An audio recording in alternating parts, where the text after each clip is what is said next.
Hey YouTubers, Wild Gunner here, doing a video review for Miller Rifle, dang, can't remember, Miller Rifle USA.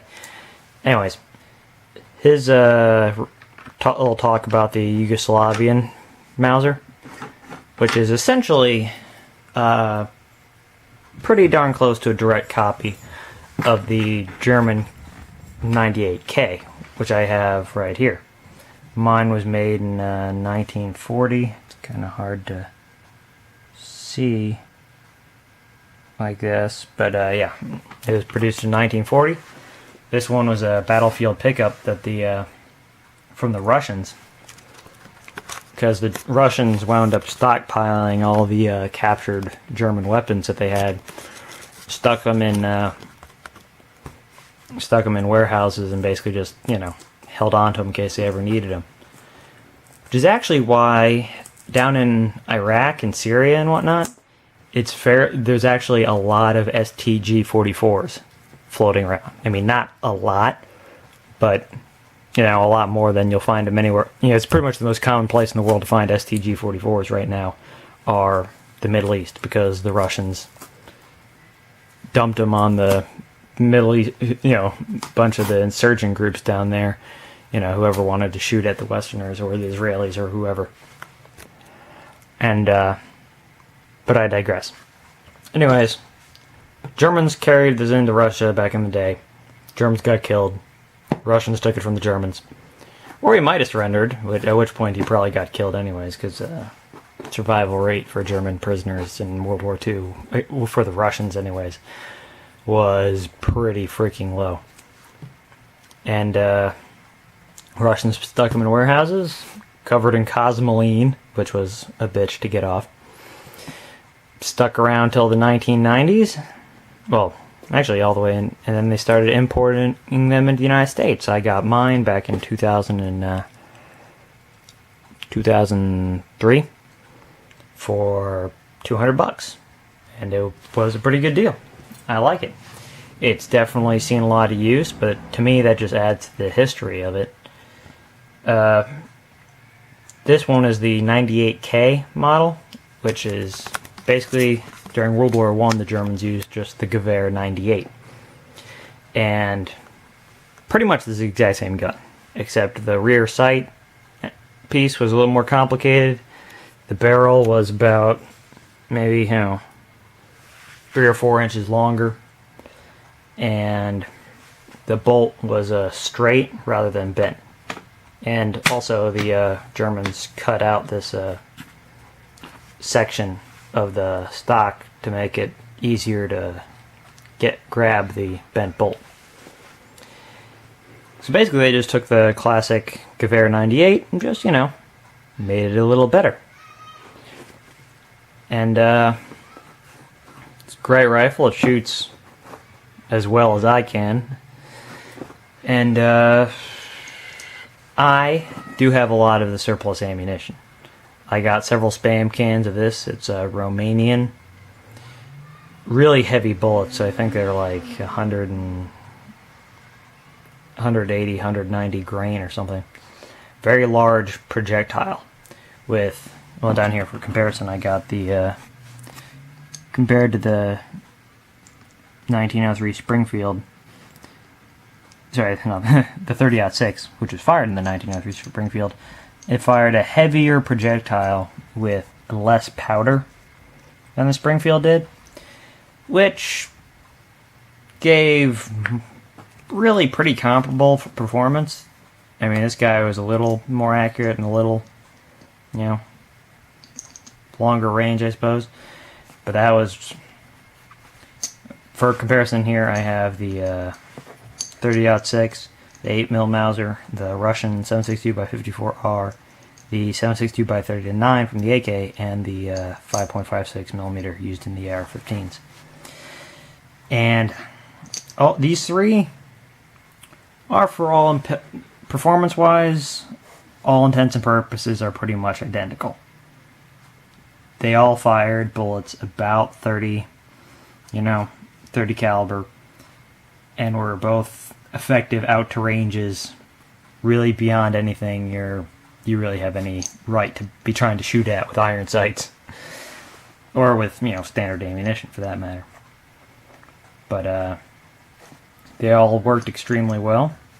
They were all great rounds. I mean, this one is still being produced and used as the standard machine gun and sniper rifle round for the Russians because, the Russians are big of the if it's not broken, don't fix it mentality. Whereas the Germans and the Americans both had to compromise and switch to the 7.62x51 NATO for NATO standardization. Which, if we hadn't joined NATO, I suspect we would still probably be using the 30-06. I mean, 308 really doesn't give you any particular advantages over this that I'm aware of. But that was just NATO being NATO because, well, the Germans wanted to use this, and the Americans wanted to use this, and the British wanted 303, and the French wanted the 7.5 millimeter, some such, whatever the hell the French used. And nobody could agree on which was which because that would make something easier for one country. So they decided they were all going to spread the suck around evenly and switch to an entirely new round that nobody used.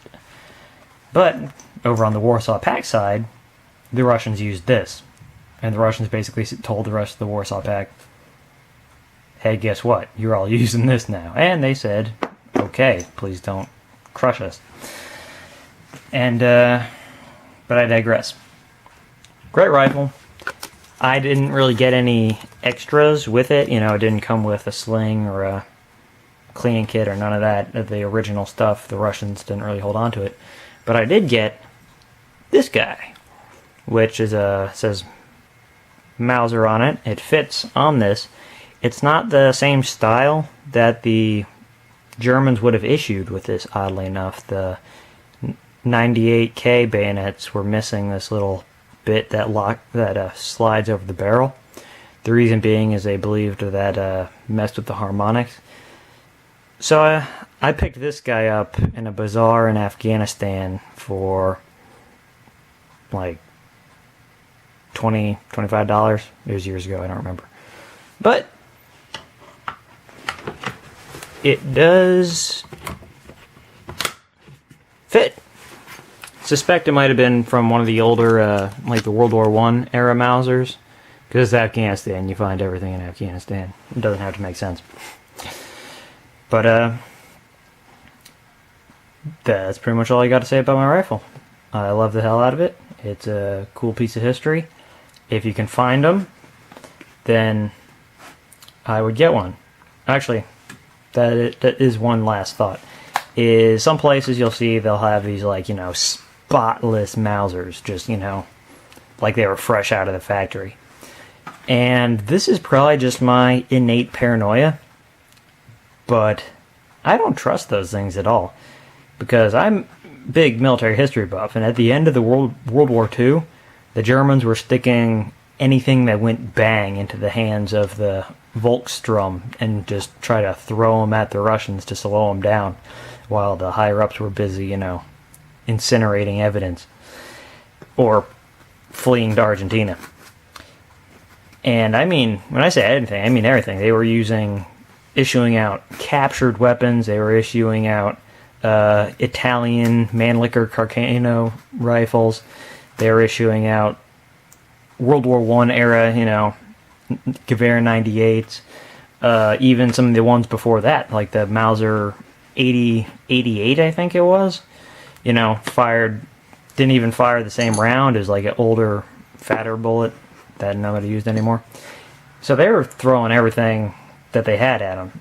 And this one got used, The Russians probably pried this out of some, dead Germans' hands. And I find it very suspicious when they're like, this is a beautiful, perfect rifle that never was fired. And it's like, why not? Exactly. Me just not trusting things, I suppose. But it's like, if the Germans made it, because they clearly did, and decided, let's not shoot this, in the war we have going on, I would assume that it had some kind of like technical defect that was just like, you know, lurking under the surface that wasn't obvious yet. But once again, I digress. Great rifles. Buy them if you can find them. Buy the surplus ammo if you can find it cheap anymore, which is pretty freaking hard. I can't even find the Romanian stuff anymore. You still find a decent bit of the Yugoslavian brass-cased ammo, but they're all corrosive, so it doesn't really make much of a difference to me anyways. Nah. Thank you for watching. Y'all have a nice day, and have a nice time surfing YouTube. Oh, and happy St. Patrick's Day.